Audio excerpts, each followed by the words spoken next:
Bonjour et bienvenue dans ce tutoriel. Aujourd'hui, je vais vous apprendre tout ce qu'il y a d'intéressant à savoir sur l'onglet couleurs. Donc, on va regarder tout ça. Je vais vous expliquer comment enregistrer des pré-réglages, etc. Il y a plein de choses vraiment intéressantes à apprendre et qui vous permettront de beaucoup moins vous prendre la tête sur la section de vos couleurs. Est-ce que ça va être cohérent? Est-ce que ça va être joli? Comment est-ce que ça fonctionne? Etc. Alors, juste avant de commencer, j'aimerais vous demander, si vous appréciez cette chaîne, de vous abonner. Pas hésiter à mettre des petits pouces vers le haut et de commenter, c'est ultra important pour le référencement et le développement de notre chaîne. Vu le nombre de tutos, tout ça qu'on fait, c'est assez important de pouvoir nous soutenir. Donc du coup, MHS Tuts, on clique sur s'abonner. Et si vous voulez recevoir des notifications à chaque fois, parce qu'en fait, c'est pas visible, c'est très discret, il faut cliquer sur la petite cloche et on coche m'envoyer toutes les notifications relatives à cette chaîne. On peut gérer les paramètres. Alors c'est assez important parce que ici, dans envoi de notification, il y a push et email. Donc ça peut être peut-être un peu trop invasif de recevoir un email si vous faites ça pour tous vos abonnements. Donc voilà, vous pouvez gérer vos abonnements et puis par exemple, s'il y a une chaîne qui vous intéresse particulièrement, vous allez cliquer ici, Karim Debache, il fait du bon boulot.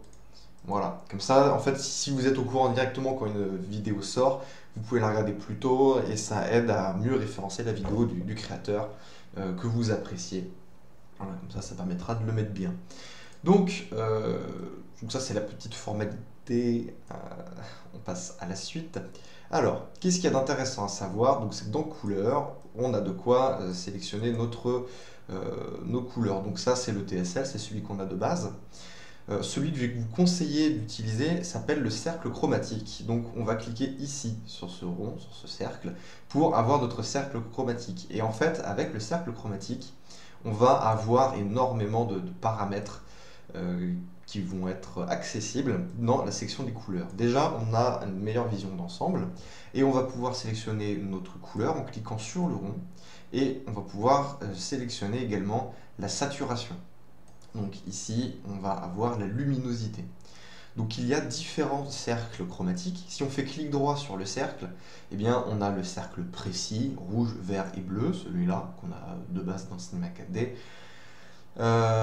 qui n'est pas le meilleur à mon goût. Moi, je vais vous conseiller de sélectionner le artistique. Donc on voit que ça tourne un petit peu. Alors en fait, quelle est la différence principale entre le artistique et le précis? Ça va être la taille des couleurs primaires.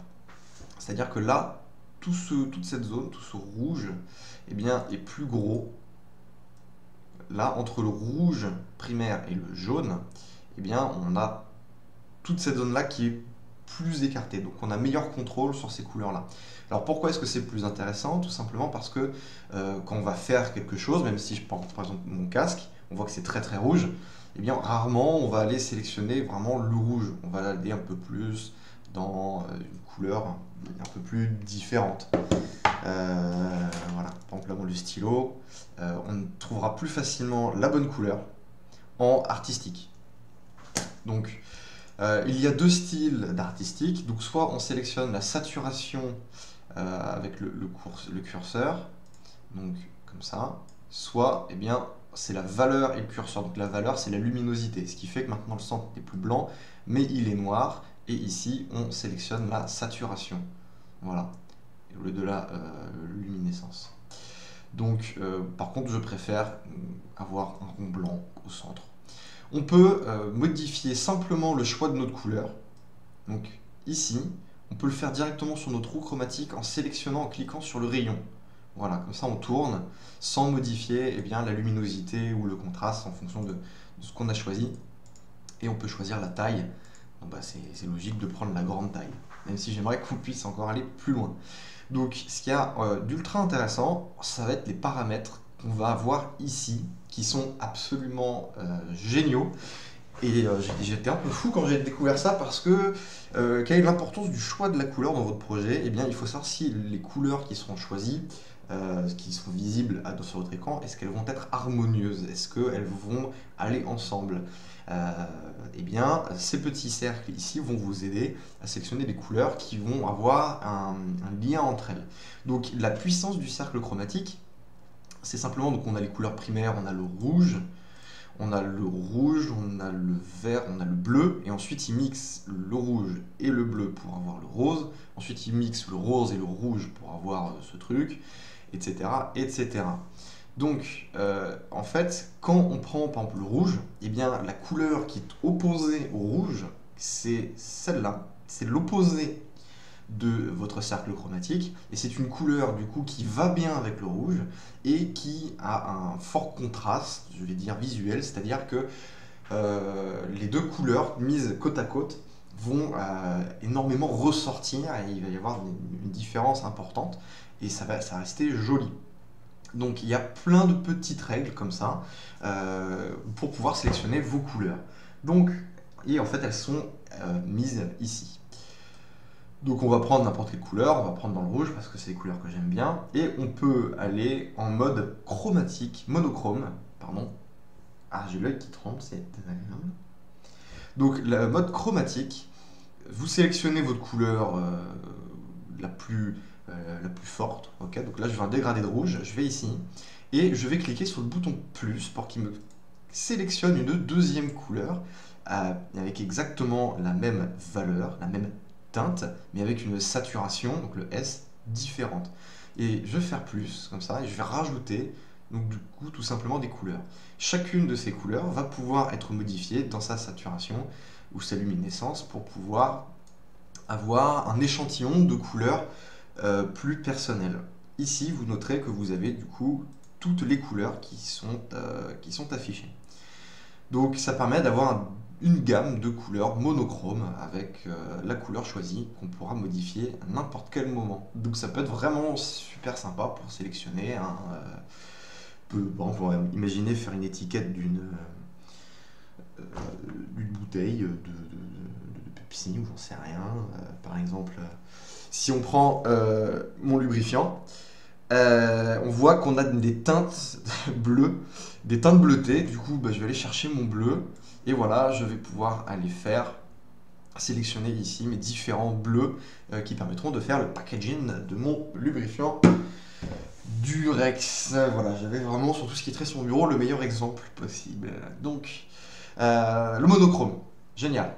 Ensuite, on va passer à autre chose qui s'appelle complémentaire. Donc, c'est ce que je vous expliquais. Vous allez sélectionner une couleur et il va vous sélectionner la couleur qui s'appelle complémentaire, mais qui est opposée du coup à votre cercle.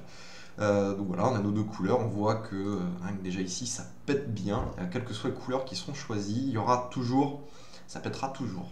Donc ça peut être super sympa, par exemple pour faire le fond de votre packaging. Donc on va prendre le packaging, le fond, l'étiquette sera verte, on va prendre plutôt un truc orange, et notre titre il sera bleu clair, il va bien ressortir, ça va être intéressant. Ensuite, on a le analogue. Donc du coup, le analogue, il va sélectionner une couleur à un angle de 30 degrés. Il va tourner, ou de 15, je sais pas si c'est 15 ou 30. Toujours, on peut cliquer sur plus et moins pour rajouter des couleurs. Donc voilà, on a un joli petit dégradé. On peut cliquer sur moins pour les supprimer, et on peut cliquer sur la croix pour tous les enlever. On peut également faire CTRL et cliquer dans notre roue pour créer nous-mêmes notre couleur qu'on choisit, celle qu'on veut, celle qu'on désire. Et on peut les enlever.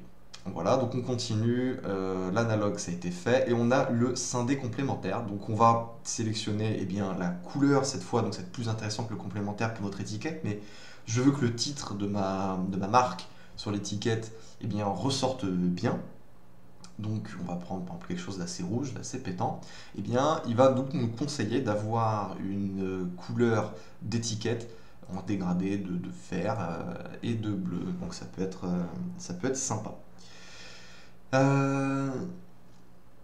Ensuite on a le Tedrad, donc c'est du double complémentaire, mais ça va nous permettre donc de sélectionner une couleur, donc quelque chose qui pète assez bien. Et on va avoir notre étiquette du coup qui va avoir un fond plutôt vert, jaune, bleu. Là. Ensuite, on va avoir par exemple un petit encadré autour du nom de notre marque, donc qui va être du coup ici de cette couleur.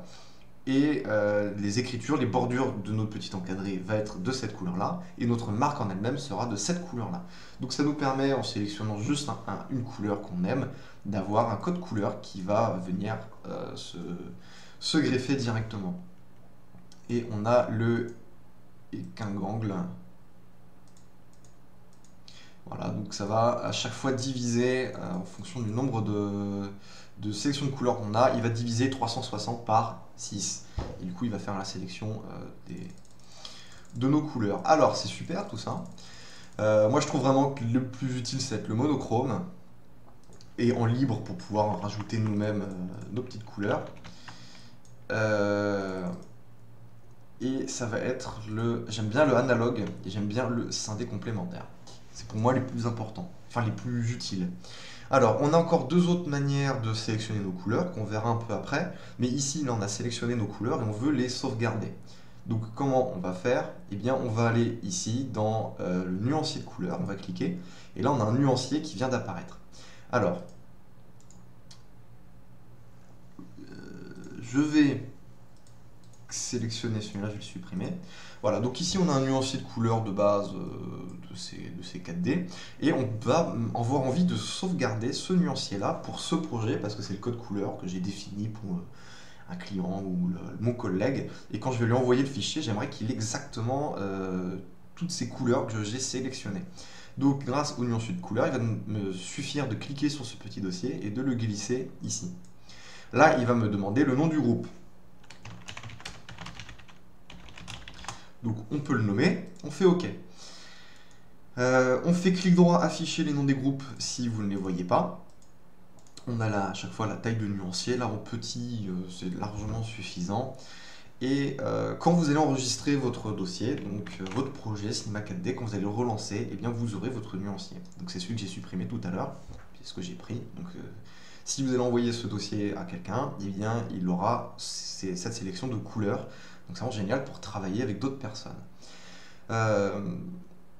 Par contre, quand vous faites chargement, donc vous avez ici des nuanciers qui ont de base, vous n'aurez pas votre nuancier, vous n'aurez pas ce nuancier qui sera chargé dans Cinema 4D. Si vous créez un autre projet, votre nuancier, ces couleurs-là ne seront pas disponibles dans le chargement. Pour ce faire, il faut simplement sélectionner vos couleurs, enregistrer le nom Boudou Boudou, l'auteur Beau Gosse, information, voilà, et on fait OK. On l'enregistre et là on le retrouvera ici. Donc là j'ai mon test, voilà, où j'ai fait du bordel. Pour les supprimer, il suffit de les sélectionner et puis de cliquer sur la petite poubelle. Voilà. Alors ouais, ça en enregistre plusieurs. On peut en enregistrer plusieurs d'un coup, puisque là on voit que dans mon chargement test, il y en a plusieurs. Donc voilà, c'est ultra utile bien, de savoir enregistrer son nuancier, parce que sinon on va se trouver un peu mal quand on va changer. Voilà, je passe au mode spectre. Ah bah ouais, mais on les perd. Voilà, je les retrouve du coup, mais si je vais dans spectre et que je touche des trucs, peut-être que voilà, ça modifiait la luminescence. Voilà, donc ça permet d'être sûr de ne pas perdre. On garde toutes nos petites couleurs. Donc le spectre, c'est simplement une autre manière très connue de sélectionner les couleurs. Là, il n'y a rien de particulier. On a quasiment pas de contrôle, donc c'est pas foufou. Si vous voulez être au courant des nouveautés, vous voulez montrer vos sélections de couleurs, etc., je vous invite à nous rejoindre sur Facebook. On a le groupe Motion Designer Community, voilà, on est bientôt 5000 et on partage un peu nos travaux. J'ai des petits soucis, il y a la dose de réponses et de solutions, donc ça vous permet de trouver, plutôt que parfois aller chercher des tutos, si vraiment vous ne trouvez pas la réponse d'abord. Vous cherchez les tutos, si vous ne trouvez pas les réponses, vous venez ici et voilà, voilà, si vous n'avez pas trouvé des tutos suffisants, qui n'allaient suffisamment profondément dans le sujet, eh bien on a des tutos payants sur tuto.com pour devenir pro avec Turbulence FD, RealFlow, avec Octane. Sous ZBrush, on peut réaliser un personnage 3D. Ici, on peut créer des détails sans rajouter de géométrie, donc sans rajouter de polygones, etc. Donc avec des maps, je vous explique comment les créer. C'est vraiment génial et c'est vraiment pas cher. Donc là, en fait, c'est juste un plan. Et puis même avec du texturing, etc., on arrive à voir des détails et la lumière réagit, il y a vraiment de la profondeur, et ça ne alourdit absolument pas votre projet. Voilà, et on a nos rendus sur MHS Prod, Instagram. N'hésitez pas à venir vous abonner pour chercher peut-être un peu d'inspiration, etc. Par exemple, voilà, il y a des images assez cool qui peuvent vous inspirer, qui peuvent vous rendre heureux. Alors, on continue. Donc, ce qui va être vachement intéressant, c'est, par exemple, vous allez utiliser un HDR où il va y avoir un personnage, il y aura un fond. Eh bien, ça va être d'utiliser une image pour pouvoir choper les couleurs de cette image. Donc, au lieu de prendre la pipette et puis d'aller sélectionner l'image, une couleur, ça, hop, ça c'est la couleur de mon fond. Eh bien, vous pouvez aller charger directement une image. Hop, voilà, et aller sélectionner des couleurs de cette image-là. Donc on fait CTRL et on clique où on veut pour pouvoir rajouter nos sélections de couleurs. On a deux modes. Alors il y a un mode qui est vraiment génial, qui est le mode mosaïque. Donc on clique ici, et en fait avec détail, eh bien, on va diminuer la résolution, on va pixeliser à mort notre image, ce qui va permettre de sélectionner plus simplement, voilà, je veux la couleur peau, je veux la couleur vert, je veux la couleur du NIGS. Voilà, là j'ai mes nuances de couleurs. Alors que si je le faisais ici, on peut avoir une couleur légèrement à côté de ce qu'on aimerait réellement. Même si là, bon, j'ai quand même une image, bon, il y a de bonne qualité, mais elle est pas, bon, ça va. Mais là, vous voyez qu'on a quand même des différences si je clique ici ou si je clique là. On n'a pas du tout le même noir. Donc, le mosaïque est intéressant pour unifier un petit peu tout ça. Ça fait la moyenne de tout ce qui est en dessous. Alors, on a le mode de base, qui s'appelle le mode moyenne. Mode mosaïque, non. La moyenne. Donc du coup, en fait, ici où on a un chiffre, c'est une sorte d'aliasing, si vous voulez. Ça va permettre de mixer un peu ces couleurs. Moi, je vois jamais de différence. C'est-à-dire qu'en fait, en théorie, il va prendre une autre... Ça permet, si vous avez une image avec beaucoup de bruit, c'est vraiment un noise un peu sale, quoi, du grain de manque d'informations à cause de votre appareil, ça permet de le lisser un peu et d'avoir une meilleure sélection de couleurs.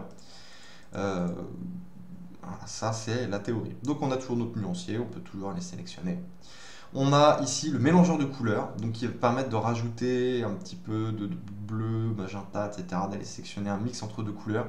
Le problème, c'est que je n'arrive pas à savoir comment changer cette putain de couleur de base. Oh putain, je viens de trouver. Ah, mais oui. Ok, donc on peut prendre la première couleur ici, on va sur l'autre, on prend notre deuxième couleur, et ça va nous permettre de mixer eh bien, nos couleurs entre les deux. Voilà. Parce qu'en fait, moi, vous voyez la barre là, ici, et la barre là, pour moi c'était la même. Et du coup... Ah ouais, d'accord, donc on sélectionne notre couleur. Oh, génial, je découvre en même temps que vous là. Je me suis énervé, je me cliquais, j'ai trouvé. Ok, donc ça permet de sélectionner deux couleurs. Voilà, je veux mixer un blanc, enfin une peau d'un blanc, et la peau d'un noir pour faire un métis. Voilà, bah, ça fait un peu plus ça par exemple. Il n'était pas très noir. Bon, super, un super exemple. On continue, il y a un sélecteur de température Kelvin. Donc en fait, c'est simplement la température de luminescence d'un corps chaud ou froid. C'est-à-dire qu'une lumière dite chaude va avoir une température plutôt donc élevée, une température, donc le chiffre est faible. Et ça va plus aller dans du rouge, hein, des flammes c'est plutôt rouge, etc. Non, je dis de la merde, je recommence, excuse-moi. Cette température, ouais, c'est très bien. On va prendre l'exemple de température de flamme. Une flamme à 600 000 degrés, elle va être très très rouge.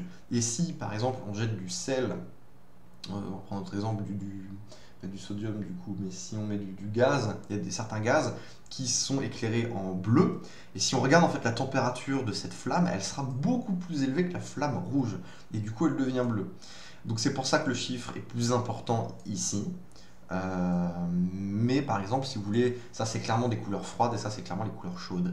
Si vous voulez prendre une couleur pour votre glace, ça peut être intéressant d'aller dans le Kelvin et d'aller un peu dans cette nuance de bleu. Si on est plus ou moins transparent, voilà, c'est une glace plus ou moins froide en fonction de l'ambiance que vous voulez donner.